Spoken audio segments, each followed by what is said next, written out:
যুবকদের সমস্ত problems solve করার জন্য আপনারা অনেক ট্র্যাক দেখাতে পারেন। আমি আমার জায়গা থেকে মাত্র 2টা সলিউশন দেব। কয়টা ভাই? এই 2টার উপর আমল করেন, 40 দিন আমল করবেন। কয়দিন প্রেসক্রিপশন করছি? মাত্র 40 দিন। যদি 40 দিন আমল করার পরে যুব সমাজ এখান থেকে বের না হতে পারে, তারপরে আমার সাথে যোগাযোগ করেন। আমার কথা বলেন যে ভাই আপনার কথা কাজ হয় নাই, এটা বলে দেখেন। লক্ষ লক্ষ যুবকের জীবন এভাবে চেঞ্জ হয়েছে, লক্ষ লক্ষ, একটা দুটা না। ইনশাল্লাহ আপনারটাও হবে ইনশাল্লাহ।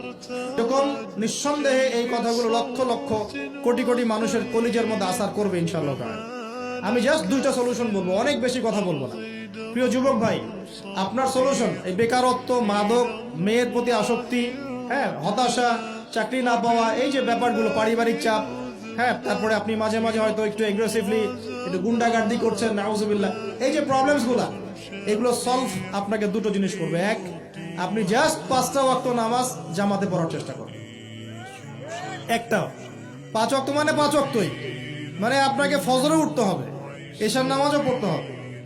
ফজরে উঠতে হলে যদি আপনাকে সারা রাত জেগে থাকতে হয় তাহলে জেগে থাকবেন, যদি আর্লি ঘুমাতে হয় তাহলে আর্লি ঘুমাবেন। 2টা সলিউশন।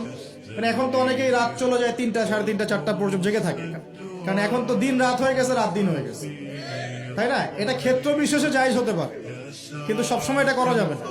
যেমন রমজান মাস, দেখা যায় রাতের বেলা অনেকে ইবাদত করে না, একবারে ফজরের নামাজ পড়ে হয়তো জিকির আজকার তেলাওয়াত করে মানুষ ঘুমায়, এটা আলাদা বিষয়, কিন্তু সারা জীবন তো এই কাজটা করা যাবে। তো আর্লি ঘুমানোর চেষ্টা করা ভালো। যদি না পারেন, যদি আপনার রাত জাগতেই হয়, তাহলে ফজরের নামাজটা পড়ে অ্যাটলিস্ট ঘুমাবেন, ঠিক আছে? 1 নাম্বার, 5 ওয়াক্ত নামাজ জামাতে। যদি জামাত না পান বাসায়, যদি জামাত না পান তাহলে পরবর্তীতে কাউকে নিয়ে জামাত করে নেবেন।